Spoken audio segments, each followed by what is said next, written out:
I think one, be bold. We have to be bold and be willing to make mistakes. Hopefully nothing that would get us into trouble with God, but be willing to make mistakes. And then also recognizing form and content. That one of the things that the modern world is, it's incredibly ugly. Our buildings are ugly, our clothes are ugly. Increasingly, we're just seeing ugliness. Even the music is very ugly. All traditional cultures share a sense of beauty. And I think the loss of beauty is something really, really tragic. It's interesting that self-serve is the dominant mode of our civilization. Self-serve. It's like we serve ourselves, and so God's just made everything self-service. And it's horrible. It used to be, you went to the gas station and it wasn't self-serve, and people had jobs. Now everything's just become self-serve, and so I think service of the self, this loss of a sense of who we are, and part of who we are is the ihsan is in us to make things beautiful. I tell this story just about when I was in Mauritania. One of the things that really struck me was the big pens spread out in the desert with these the Mauritanians, who traditionally used pens that were made out of bamboo. But they didn't leave the big pen the way it was. They ornamented them with leather.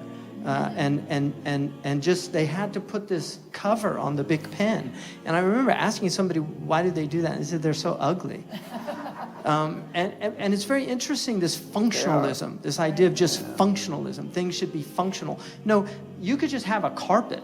Why did they make these beautiful designs? What was in them that necessitated them to make it beautiful? And you look at modern carpets and they're ugly. It's as simple as that. The buildings are ugly. The clothes are ugly. People don't, now people say, I dress for myself. Exactly. Like traditionally people dress for other people. It's like perfume. You don't wear perfume for yourself. You wear it, it's a charity for other people.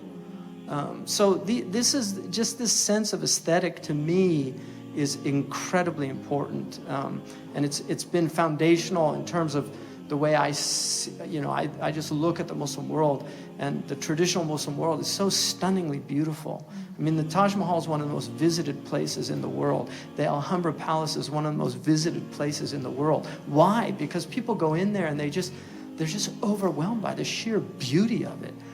Well, what were they like, those people that produced those things? And what are people going to say about us, the people that produced the plastic bottle? People that when they dig down and look or watch YouTube 100 years from now and wonder what were these people thinking of? Like, you never see a tradition. Look at Native American Indians. Look at Curtis's photographs of these Native Americans. Look at the dignity in those people. Like, what is it in them that they had to look like that? They're not doing selfies or putting rabbit ears on, Red Cloud. They're there with some sense of what a human being is. And those are Aboriginal people. But they knew what a human being was. Why have we forgotten that? And so I think that's, to me, at the essence of form and content. They can't be separated.